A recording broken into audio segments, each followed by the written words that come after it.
saya pertegaskan tidak melanggar HAM. Ya. Karena apa? Kalau itu tidak dilakukan yang disebut corporal punishment.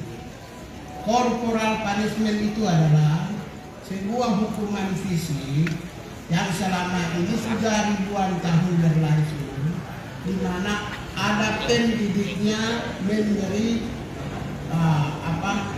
hukuman kepada yang dididik dengan cara yang agak sedikit bertentangan dengan prinsip. Misalnya cubit telinganya, dipukulnya, dipukul tangannya supaya dia disiplin.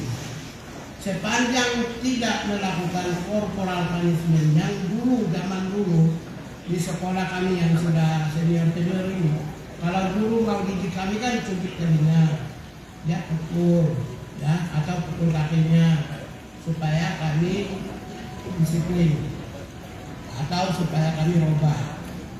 Itu namanya corporal punishment. Boleh lihat di Google supaya lebih jelas. Kalau itu menurut saya, keyakinan saya, di Jawa Barat itu bukan corporal punishment, tapi mereka mau dididik mental, karakter, dan disiplin dan tanggung jawab.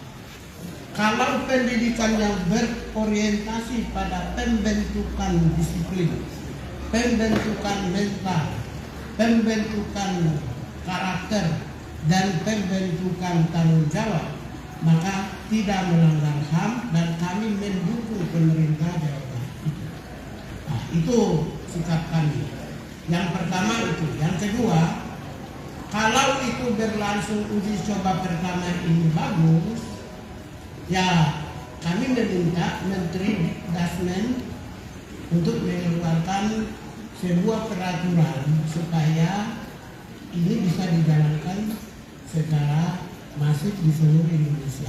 Kalau bagus, tetapi kita semua tentu mendorong supaya mereka yang akan dididik, sistem pendidikannya terkontrol supaya tidak menabrak nilai-nilai HAM, tidak bertentangan dengan HAM, kemudian di dalam rangka meningkatkan kualitas kompetensi karakter mental disiplin dan tanggung jawab.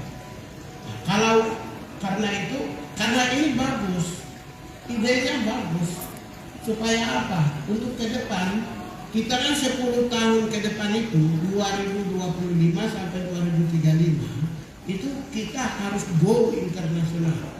Ya, targetnya negara. Tahun ini untuk dalam rangka 10 tahun ini, kita mempersiapkan transformasi, termasuk juga menyiapkan SDM.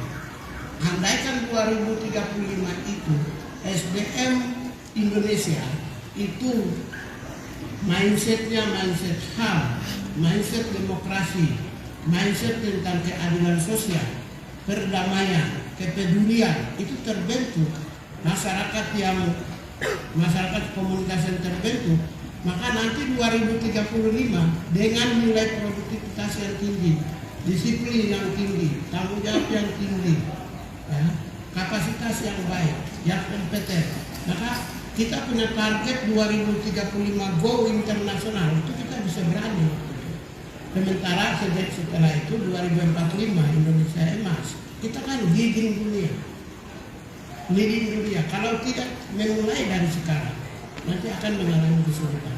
Oleh karena itulah Presiden sendiri telah mencanangkan program-program populis, yaitu bahkan bergizi gratis, tapi supaya kualitas sumber daya manusia kita itu lebih baik, pendidikan yang berkualitas, ya, bahkan orang-orang miskin pun disediakan sekolah khusus, kesehatan yang memadai, sehingga apa?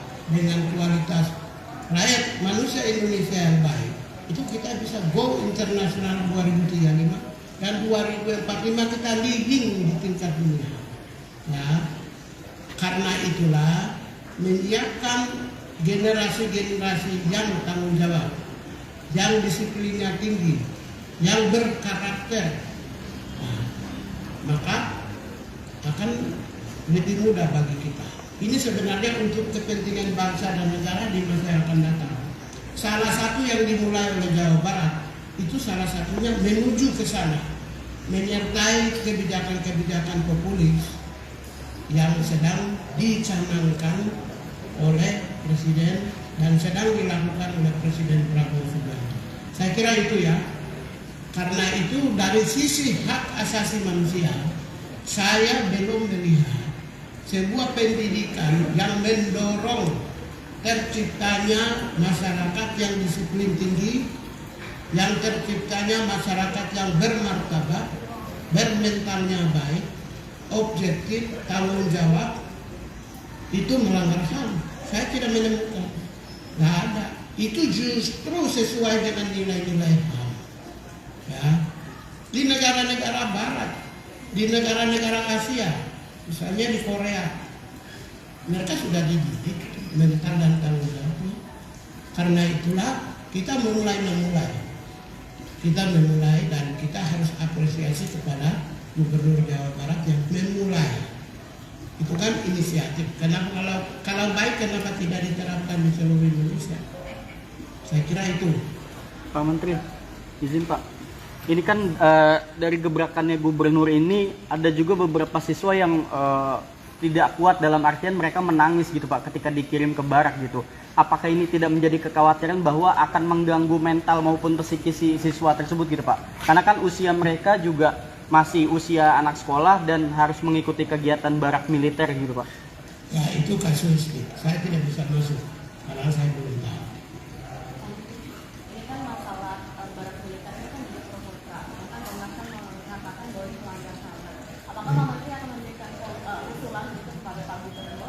Gini, Komnas. Apakah pendidikan yang dilakukan di barak militer ini harus dilakukan secara terbuka agar masyarakat tahu bahwa tidak ada kekerasan fisik di dalam agar mengurangi kekhawatiran masyarakat? Nah, yang kedua, ya kita semua harus mendorong, media juga ikut serta, komunitas masyarakat juga ikut serta, civil society ikut serta, pengamat ikut serta supaya kualitasnya lebih bagus. Ya, karena itu menurut saya transparansi di dalam dunia pendidikan itu penting. Itu kan pengaturannya yang sistemnya yang harus transparan dan terbuka kepada publik. Saya kira ini kan milik negara, menggunakan uang rakyat, semuanya bisa dilihat dan bisa dijaga sehingga orang-orang yang dididik itu tidak seperti yang opini-opini negatif yang dikembangkan. Itu yang pertama. Yang kedua dari Komnas HAM tidak merujuk kepada undang-undang apapun. Kan saya bilang yang tadi, ketika saya bilang corporal punishment, saya close, maka tidak ada rujukan undang-undang HAM yang berkata. Komnas HAM bukan bilang civic education. Civic education itu politik itu. Pancasila, undang-undang, NKRI, merah putih, ya. Tentang itu namanya pendidikan kewarganegaraan. Ini bukan pendidikan kewarganegaraan. Ini pendidikan yang berorientasi pada produktivitas dan kompetensi, knowledge, skills, dan etc.